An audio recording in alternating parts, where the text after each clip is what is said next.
오늘 말씀 제목은 따라서 너는 이와 같이.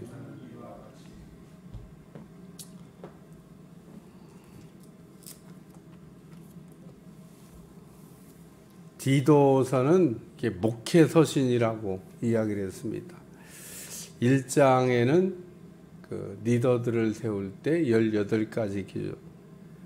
제가 그 이전에 설교할 때는 이 18가지를 하나하나 이렇게 설명을 했던 적이 있는데, 이번에는 그냥 하나하나 설명하지 아니하고 크게 뭉뚱그려서 3가지 중요한 핵심 내용만 설교를 했고, 또 2장은 교회의 그 신앙생활을 할 때 성도들이 어떤 모습으로 살아야 되나라고 하는 것을 가르치는 것에 관한 말씀입니다. 오늘 이런 말씀을 생각하면서 우리가 한 가지 꼭 기억해야 될 것은, 구약은 히브리어로, 신약은 헬라어로 기록이 되어져 있다. 구약이 히브리어로 기록되어 있다는 얘기는 그 구약 성경을 이해하려면 히브리 사람들의 문화를 이해해야 돼요. 그러니까 히브리 사람들이 어떤 사고방식을 가지고 있나.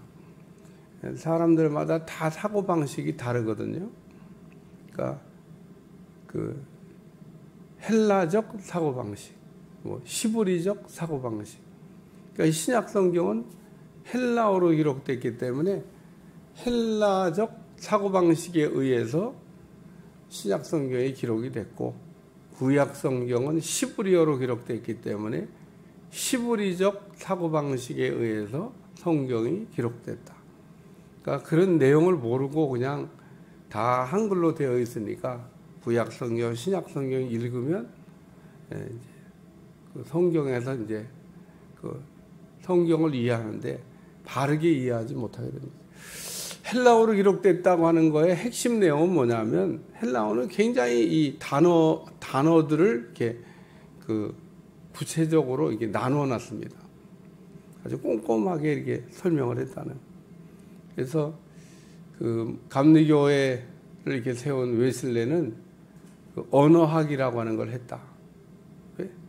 신약 성경을 연구하려면 언어학을 안 할 수가 없어요.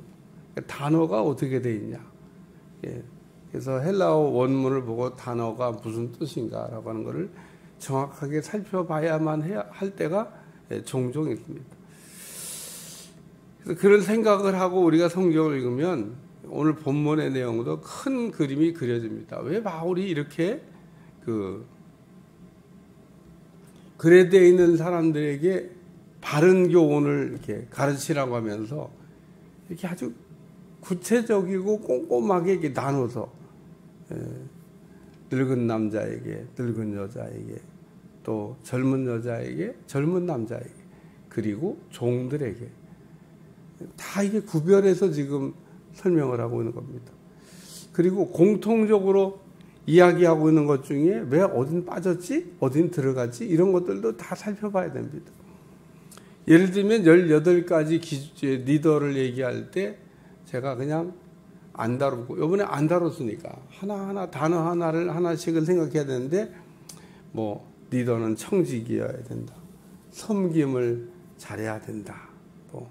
또 심성이 좋아야 된다. 이런 기준을 이렇게 이번에 설명하고 지나갔기 때문에. 근데 그 18가지 기준에 보면 그 18절에 보면 오직 나그네를 대접하며 선행을 좋아하며 신중하며란 단어가 나옵니다. 신중하며. 근데 이 신중하며란 단어가 2장에 보면 늙은 남자에게도 나오고 젊은 여자에게도 나오고 젊은 남자에게도 나옵니다. 안 나오는 데는 어딘가? 늙은 여자에게는 안 나옵니다. 그러니까 이 신중하며란 단어가 늙은 남자, 또 그 젊은 여자, 젊은 남자에게 나오는데 늙은 여자에게는 안 나와요. 쓰려면 다 쓰지 왜 늙은 여자는 또 안 썼냐? 안 쓰는 것도 이유가 있는 겁니다. 쓰는 것도 이유가 있고 안 쓰는 것도 이유가 있다. 일단 늙은 여자에게는 이렇게 신중하며라는 말을 안 썼는데, 어제 읽은 말씀, 젊은 여자들을 그럼 권면하고 가르치는 사람이 누구냐? 그게 늙은 여자예요. 예, 늙은 여자는 젊은 여자들을 이렇게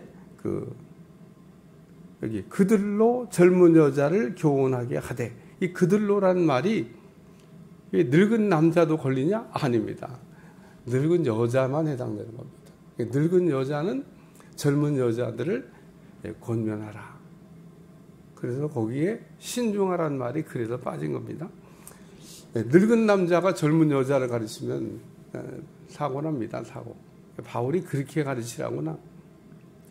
그리고 오늘 젊은 남자들은 그럼 누가 가르치냐? 아니, 젊은 남자인 디도가 가르치죠. 젊은 남자. 이 디도가 너는 이와 같이 젊은 남자들 이렇게 시작하잖아요. 너는 이란 말은 이건 디도를 가르치는 말입니다. 그러니까 이 말씀을 이렇게 읽어보면 이게 바울이 아주 굉장히 꼼꼼하게, 그러니까 젊은 여자는 늙은 여자가 가르치고 젊은 남자는 네가 가르치고, 그런데 그래서 늙은 남자도 신중해야 돼요. 그 다음에 젊은 여자도 신중해야 돼요. 젊은 여자, 젊은 남자 둘 다 신중해야 돼요. 그래서 오늘 말씀에 첫 번째 말씀은 신중해야 된다.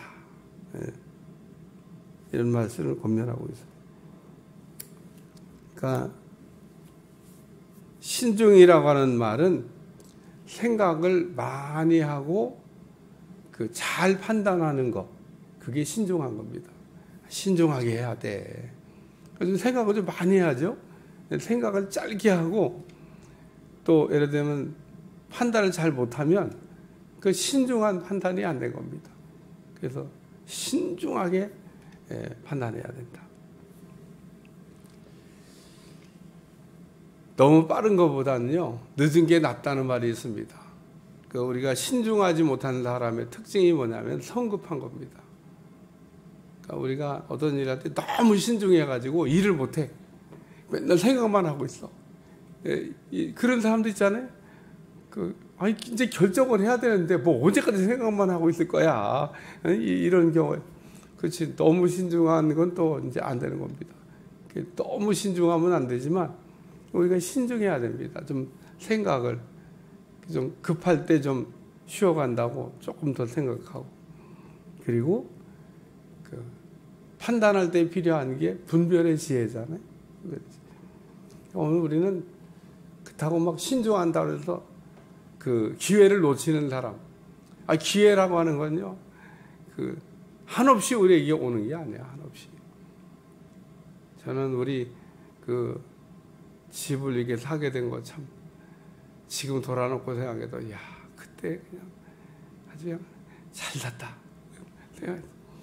그러니까 어쨌든 모든 거에는 인생의 타이밍이 있는데, 우리가 신중하게, 그리고 판단을 잘하는 거. 판단을 잘하기 위해서는 늘 기도해야 될 게 하나 있습니다.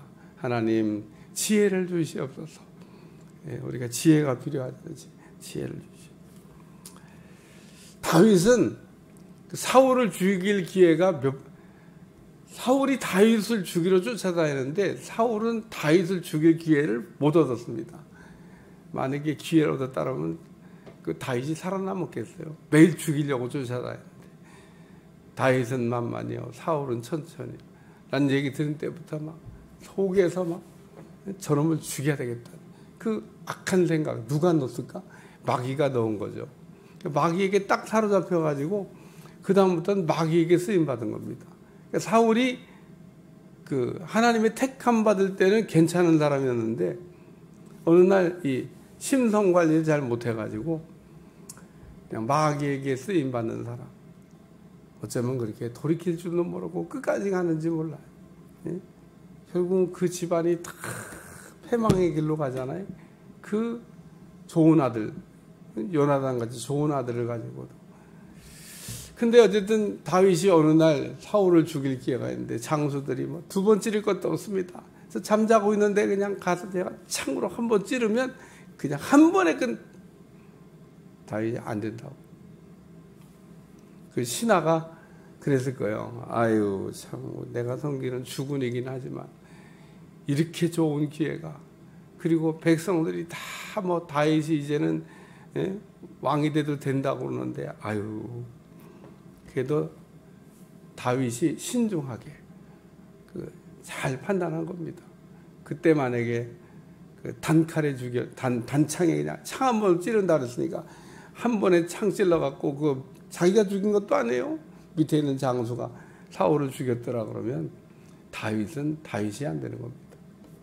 다윗이 다윗 된 거는 신중했기 때문에. 오늘 우리가 신중하라고 하는 말씀. 젊은 사람들은 이렇게 신중하지가 않아요. 그러니까 젊은 남자들은 신중해야 된다. 두 번째는 본을 보이라고 얘기했습니다. 본을 보이라고. 본을 보여라. 범사에 내 자신이 선한 일에 본을 보이며, 본을 보여준다고 하는 거가 굉장히 중요합니다. 또 본을 보여주니까 아유, 이런 건 다 목사님이 하셔. 본을 보여준 거는 그대로 하라고 한번 시범을 보인 건데, 시범 보였더니 아유, 이건 우리가 안 했대, 나 목사님이 했대. 그럴까봐 걱정이에요. 그래서 본을 이렇게 보여주는 거는 그대로 따라하라고. 그래서 디도에게 신앙의 좋은 본을 보여주면서 가르치라 라는 얘기를 하고 있습니다. 세 번째는 말에 관한 이야기입니다. 책망할 것 없이 없는 바른 말을 하게 하라. 말을 이렇게 하는데, 말을 이렇게 우리가 잘 못하게 되면, 그러면은 이제 대적하는 자들로 부끄러워하는 게 아니라, 대적하는 자들이 말 가지고 이제 자꾸 이제 시비를 거는 거죠. 그래서 젊은 사람들로 하여금, 이 젊은 사람들이 말에 그 순화가 덜 돼 있는 겁니다. 어린아이들 보세요. 말을 막 하잖아요. 우리가 나이가 들었다고 어른이 아니라, 그러니까 성숙한 사람은 성숙한 말을 할 수 있어야 된다. 너는 이와 같이, 그러면서 젊은이들에 대한 교훈을 우리에게 던져주고 있는데, 오늘 바울이 헬라어로 신약 성경을 썼기 때문에, 이게 히브리어로 쓴 게 아닙니다. 히브리어 쓸 줄 몰라서 아닙니다. 헬라어로 이렇게 썼다는 얘기는, 헬라어는 굉장히 그 단어들을 이렇게 섬세하게 나눠놨기 때문에 이 단어 하나하나의 그 선택에 중요한 뜻을 갖고 있다는 겁니다. 그래서 오늘 우리가 이 말씀을 읽으면서 신중하며라는 말을 이렇게, 왜 늙은 여자에게는 신중하며가 빠졌지? 정신 차리고 보면 보이는데, 우리가 그냥 쓱 읽으면 이게 왜 늙은 남자, 또 젊은 여자, 젊은 남자에게는 신중하라고 권면했는데, 늙은 여자에게는 없다. 있는 거와 없는 거가 의미가 있습니다. 그리고 오늘 이 그레데 사람들에 대한 그 가르침을, 이렇게 바른 교훈을 가르치라고 디도에게 이야기하면서, 전제가 뭐냐? 그레데 사람들은 항상 거짓말쟁이며, 입만 열면 거짓말을 해요. 입만 열면 거짓말을 하는 사람들, 그러니까 어떻게 가르쳐야 되나? 또 악한 짐승 같고 아주 쾌락을 좋아하고 배만 위하는 게으름뱅이라. 게으른데 먹는 것만 좋아해요. 식탐이 있다, 그런 얘기입니다. 이런 그레데 사람들, 이거는 뭐 연령층에 전혀 관계없습니다. 전 연령층의 사람들이 다 이런 모습을 갖고 있는, 한마디로 말씀을 이렇게 받는 토양이 별로인 이 그레데 사람들을 향해서 너는 이렇게 가르쳐라 하고 들려주는 말씀인데, 아주 구체적으로, 이런 말씀 읽을 때마다 우리하고는 해당 없어, 이런 생각하면 안 됩니다. 뭐 우리나 그레데 사람이나 뭐 별 다를 바가 없습니다. 우리도 입만 열면 거짓말, 또 쾌락 좋아하고, 또 먹는 거 좋아하고 게으르고, 그런 모습이 우리 안에도 있기 때문에 오늘 신앙의 반듯한 틀을 갖춰가는 여러분들이 되시기를 축원합니다. 기도하겠습니다. 하나님, 오늘도 귀한 말씀으로 우리를 가르쳐 주심을 감사하며 날마다 우리가 잘 깨어서 온전한 신앙으로 거듭나게 하여 주옵소서. 예수님의 이름으로 간절히 기도하옵나이다. 아멘.